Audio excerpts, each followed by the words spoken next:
Hi ಎಲ್ಲರಿಗೂ Subbu Saviruchi YouTube ಚಾನಲ್ಗೆ ಸ್ವಾಗತ. ಇವತ್ತಿನ ವಿಡಿಯೋದಲ್ಲಿ ಈಸಿಯಾಗಿ ಬೀನ್ಸ್ ಪಲ್ಯ ಮಾಡೋದು ಹೇಗೆ ಅಂತ ತೋರಿಸ್ಕೊಡ್ತಾ ಇದ್ದೀನಿ. ಫಸ್ಟಿಗೆ ನಾವು ಬೀನ್ಸ್ನ ಬೇಯಿಸ್ಕೋಬೇಕಾಗುತ್ತೆ. ಅದಕ್ಕೋಸ್ಕರ ಕುಕ್ಕರಿಗೆ ಸಣ್ಣದಾಗಿ ಕಟ್ ಮಾಡಿ ಇಟ್ಕೊಂಡಿರೋ ಅಂಥ ಬೀನ್ಸ್ನ ಹಾಕೋಬೇಕು. ನಾನಿಲ್ಲಿ 250 ಗ್ರಾಮಷ್ಟು ಬೀನ್ಸ್ನ ತಗೊಂಡಿದ್ದೀನಿ. ಅದಾದಮೇಲೆ ಒಂದು 2 ಸ್ಪೂನಷ್ಟು ಕಡಲೆಬೇಳೆ, ತೊಳೆದಿಟ್ಕೊಂಡಿರುವಂಥ ಕಡಲೆಬೇಳೆ ಹಾಕ್ಕೋಬೇಕು.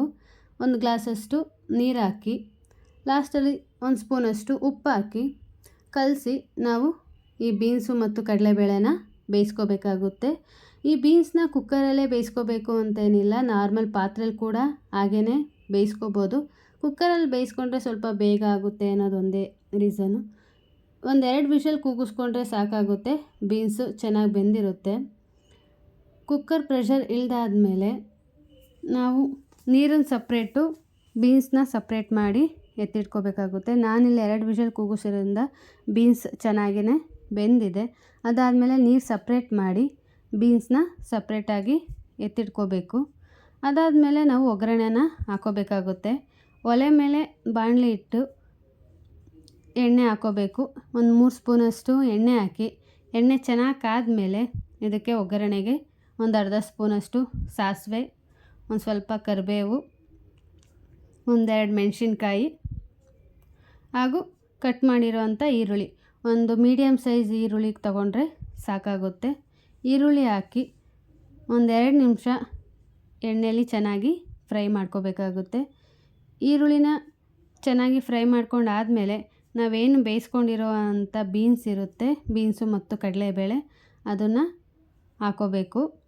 ಹಾಕ್ಕೊಂಡಾದಮೇಲೆ 1-2 ನಿಮಿಷ ಎಣ್ಣೆಯಲ್ಲೇ ಇದನ್ನು ಚೆನ್ನಾಗಿ ಫ್ರೈ ಮಾಡ್ಕೋಬೇಕು. 1-2 ನಿಮಿಷ ಚೆನ್ನಾಗಿ ಫ್ರೈ ಮಾಡಾದಮೇಲೆ ಇದಕ್ಕೆ ನಾವು ಸ್ವಲ್ಪ ಖಾರಕ್ಕೆ ಖಾರದ ಪುಡಿನ ಹಾಕೋಬೇಕು. ಇದು ಸಾಂಬಾರು ಪುಡಿ, ಮನೇಲೇ ಮಾಡಿರೋವಂಥ ಸಾಂಬಾರು ಪುಡಿ.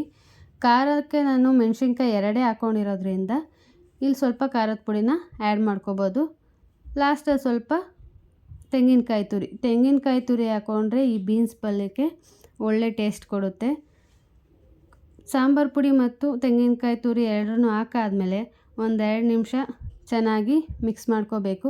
ಲಾಸ್ಟಲ್ಲಿ ಸಾಲ್ಟ್ ಏನಾದರೂ ಕಮ್ಮಿ ಇದೆ ಅಂತ ಅನಿಸಿದ್ರೆ ಚೆಕ್ ಮಾಡಿ ಸಾಲ್ಟ್ ಹಾಕಿ ಇನ್ನೊಂದು 2 ನಿಮಿಷ ಚೆನ್ನಾಗಿ ಫ್ರೈ ಮಾಡಿಕೊಂಡ್ರೆ ರುಚಿಯಾದ ಬೀನ್ಸ್ ಪಲ್ಯ ರೆಡಿಯಾಗುತ್ತೆ.